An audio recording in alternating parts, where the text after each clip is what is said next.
Assalamualaikum warahmatullahi wabarakatuh. Welcome back to my channel. Saya Ria Rahmayana, NIM 50500 1200. Saya dari jurusan Jurnalistik kelas B. Saya mahasiswi dari Universitas Islam Negeri Alauddin Makassar. Sebelum kita lanjut ke video selanjutnya, jangan lupa tekan like, comment, and subscribe. Di sini saya akan memberikan materi mengenai pasar ekonomi media. Adapun 3 rumusan masalah yang harus kita ketahui dalam materi ini. Yang pertama, pengertian pasar ekonomi media. Yang kedua, pendekatan pasar media. Yang ketiga, faktor yang mempengaruhi keberhasilan pasar. Mengenai penjelasan yang pertama, yaitu tentang pengertian pasar ekonomi media. Di sini kita ketahui bahwa pasar ekonomi yaitu untuk transaksi jual beli. Pada prinsipnya, aktivitas perekonomian yang terjadi di pasar didasarkan dengan adanya kebebasan dalam bersaing, baik itu untuk pembeli maupun penjual. Penjual juga mempunyai kebebasan untuk memutuskan barang atau jasa apa yang seharusnya untuk diproduksi, serta akan distribusikan. Sedangkan bagi pembeli atau konsumen mempunyai kebebasan untuk membeli dan memilih barang atau jasa yang sesuai dengan tingkat daya belinya. Pasar juga merupakan target atau sasaran dari produk, baik barang ataupun jasa yang dihasilkan oleh media. Picard dan McQueen mengatakan bahwa keunikan industri media karena memiliki pasar ganda, yakni halayak atau audiens dan pengiklanan. Selanjutnya, penjelasan mengenai rumusan masalah yang kedua, yaitu pendekatan pasar media. Pendekatan ini berdasarkan data pasar dengan suatu cara umum untuk menentukan indikasi nilai perusahaan yang ditentukan melalui analisis valuasi yang tersedia di publik dari perusahaan uang sebanding dan atau sejenis. 5. Pendekatan segmentasi pasar. Sobat entrepreneur, pasti kalian tidak asing dengan segmentasi pasar. Nah, terdapat 5 pendekatan dalam melakukan segmentasi pasar loh sobat, yaitu yang pertama, segmentasi dengan pendekatan geografis. Pendekatan ini lebih berfokus pada pengelompokan calon pelanggan dari sisi geografis seperti negara, provinsi, kabupaten hingga sebuah wilayah. Pendekatan ini juga merupakan salah satu pendekatan yang umumnya sering digunakan oleh para pengusaha. Yang kedua, segmentasi dengan pendekatan demografis. Pendekatan ini juga lebih berfokus dengan pengelompokan calon pelanggan pada usia, jenis kelamin, tingkat pendidikan, pendapatan hingga tingkat kesejahteraan. Yang ketiga, segmentasi pendekatan psikografis.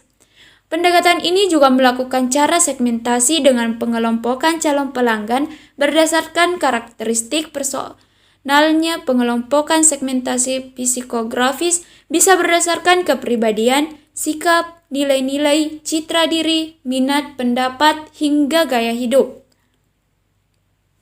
Yang keempat, segmentasi dengan pendekatan sosiokultural. Pendekatan ini membuat variabel sosial dan variabel budaya seperti nilai-nilai kebersamaan, kepercayaan, hingga sikap seseorang menjadi satu.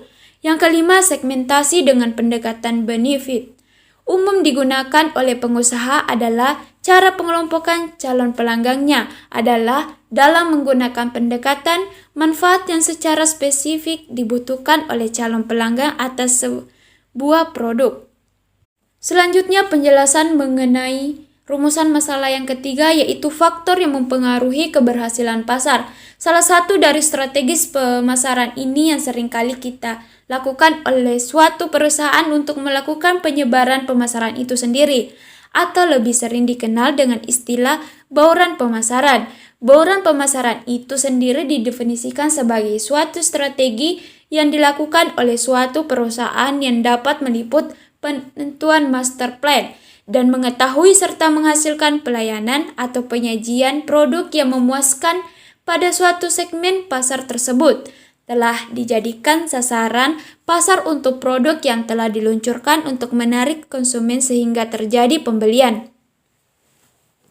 Beberapa faktor dalam pemasaran yaitu yang pertama, luas tidaknya pangsa pasar.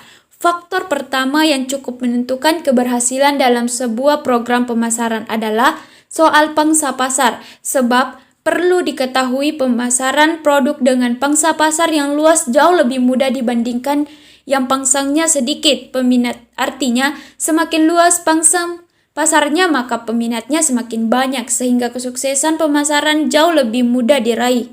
Yang kedua, teknik teknologi. Perlu diketahui dan diakui bahwa pembisnis yang melek teknologi cenderung lebih mudah bertahan dan sukses dengan bisnis yang digelutinya, sebab memanfaatkan teknologi terkini menjadi salah satu faktor yang mempengaruhi keberhasilan pemasaran. Yang ketiga, harga jual. Sebagus apapun produk yang dimiliki dan seluas apapun pangsa pasarnya, jika harga yang dilepas ke pasar cenderung tidak kompetitif. Yang keempat, keunggulan atau keunikan produk. Persaingan dalam dunia bisnis adalah cambuk agar bisa menghadirkan produk dan jasa dengan kualitas jauh lebih baik agar tidak kehilangan pasar. Yang kelima, kejujuran. Meskipun perkembangan teknologi semakin pesat dan masyarakat semakin cerdas, namun beberapa hal cenderung stagnan dan tradisional. Yang keenam, optimal media. Faktor berikut adalah optimasi media pemasaran. Apapun yang digunakan, usaha tidak digunakan sekali pakai. Sampai di sini materi yang akan saya sampaikan. Jangan lupa like, comment, and subscribe. See you next time. Wassalamualaikum warahmatullahi wabarakatuh.